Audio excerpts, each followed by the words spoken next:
Hi, welcome to my views and news. Some news stories for you. Firstly, Fano fighters entered two cities in the last 24 hours.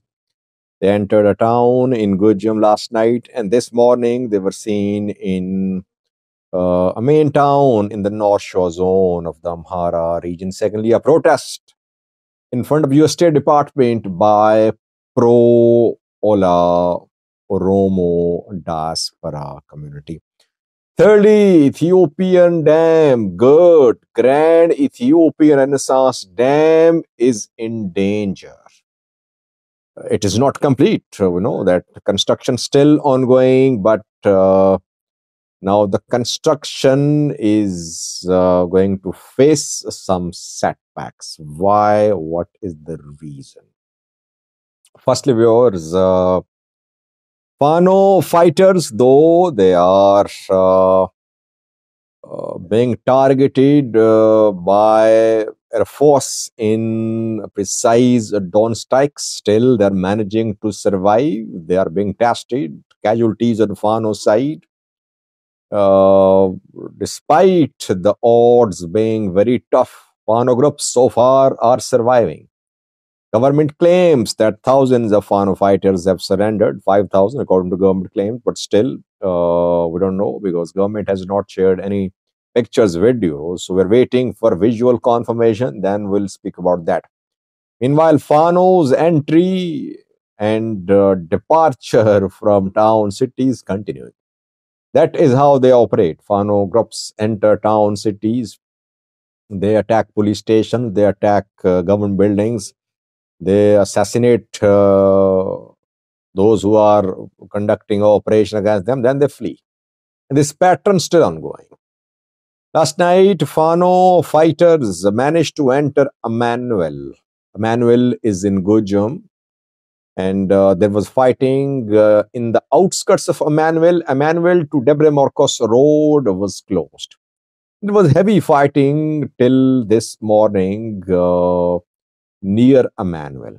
Fano fighters reportedly ambushed a military camp there close to Emmanuel, and they are claiming, Fano groups are claiming that they have captured dozens of ENDF soldiers in the attack in Emmanuel. I tried to get visual confirmation about the claims made by Fano, could not get any visual confirmation. But Fano fighters maintain that last night they took dozens of ENDF soldiers as prisoners. I'm trying to get videos and pictures of ENDF POWs or update you. But Fano's attack in Emmanuel last night confirmed and close to Emmanuel too. By the way, Fano's attacks are happening in the parts of the Amhara. I only talk about main attacks. Fighting between Fano military is still ongoing on different fronts, but I mostly share news stories about main fronts. Secondly, North Showa zone of the Amhara region. Relative calm there, but Fano fighters are in control of large parts of North Showa. In rural areas, many Fano groups are based. Main towns under military control, like Debre Birhan, Shua Robit, all are under government control. But I reported yesterday that Fano fighters and military were involved in fighting near Rasa. Rasa to Shwarobit Road was closed. This morning, Fano fighters entered Shwarobit. They were seen in Shwarobit. Maybe they advanced from Rasa. In Rasa, military could not complete operation against Fano, and Fano fighters pushed from Rasa towards shore orbit, but they were seen in shore orbit, or they were pushed from Rasa to a shore orbit. So we can say that though Fano groups are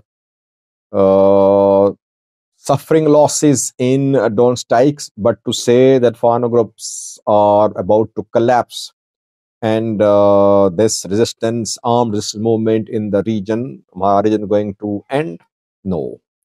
No signs of any major blow to Fano groups, but they are suffering. They are being tested. They are being hit in drone strikes. So coming few weeks are very important. Can somehow Fano groups survive? Uh, will they change their strategy? That we'll see. Secondly, was the protest by Oromo diaspora community in the US. US is the center of Ethiopian protests. Tigrayans kept on protesting in the US in front of US State Department for 2 years, saying that genocide of Tigrayans was being committed. Now, Tigrayans are protesting no more. Amhara pro-Fano elements are protesting now. Several protests in front of US State Department, and they say that Amhara genocide is being committed. That PM Abiy's government is a genocidal government killing Amharas. Now Oromo's turn. Protest was held in front of US State Department by Oromo diaspora community. Ola's flag, Ola a flag flags were seen in these protests. These people are demanding the protection of Oromo. They say Oromos are being massacred by the government. They're being killed. They're being imprisoned in Ethiopia. Well, Oromos are in power, by the way. Oromia government is led by Prosperity Party. To say that Oromos are being massacred by Oromos is definitely something which should be taken seriously. It means there are splits in Oromia. It means that not all are behind the government. Not all are supporting PM Abiy's government. Who are being arrested, detained in Oromia? Those who are pro-Ola, those who are pro-Olaf, those who criticize the government, whether they are pro-government. If they start criticizing the government, they're arrested. Like Kadan, he was arrested. Why? He was a PP member, a minister, but he criticized PM and he is behind the bars now. And large number of Oromos who are in prisons are those who are suspected of having links with the Ola. And some were shown, I think around 1,500 were shown by Ethiopian state media 2 days ago. The state media claimed that these are Ola members who surrendered. They did not want to be part of Ola, but they are basically civilians. Mainly they are civilians. And they were arrested because it was suspected they have links. They had links with the Oromo Liberation Army. But they've been shown as Ola fighters.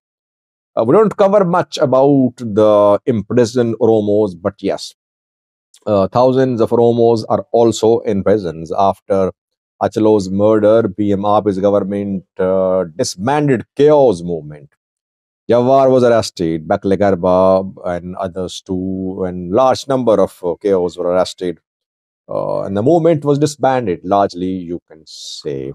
The protest was held, and the Oromo diaspora community asked US government to intervene to put pressure upon Ethiopian Abiy's government for the protection of Oromos.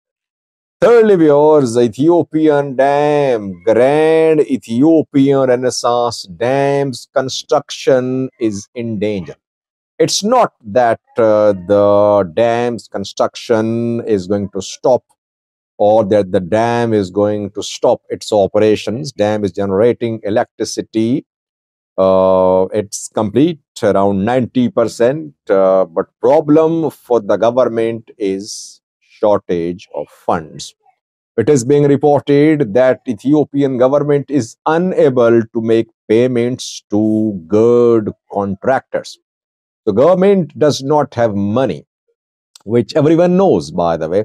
And that is what the Prime Minister said too when he spoke at a parliament session. He said that Ethiopia was facing shortage of foreign exchange reserves. Companies are withdrawing from Ethiopia.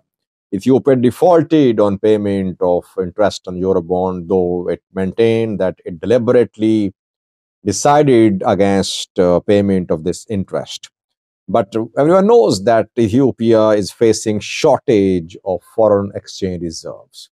This shortage is having an impact on the construction of GERD too. By the way, GERD is an example of what Ethiopia can achieve, what Ethiopians can do. Despite, against all odds, Ethiopia constructed the dam. Egypt opposed, Sudan opposed, EU opposed, US opposed. No one granted any loans to Ethiopia. Still, Ethiopia managed to build this huge project. They just show the capability of the people, capability of governments if they're focused on doing something. So GERD's construction could face some setbacks. Completion of construction could face some setbacks. And we must not forget that Egypt has now taken a position that the negotiation track has collapsed. After fourth round of talks collapsed between Egypt and Ethiopia, Sudan was there too. Egyptian government issued a statement saying that the negotiation track has collapsed. So what will Egypt do now? Will it resort to some legal channel? Will it lodge a case against Ethiopia at some international court? Will it resort to proxy war? Will it resort to regional international pressure, diplomatic pressure? That remains to be seen. But it seems that we could see serious tension between Egypt and Ethiopia in coming days. But Ethiopia will have to be in a position to complete the construction. And for that, Ethiopia needs a financial injection for a few billion US dollars to keep its economy above water. Thank you for watching.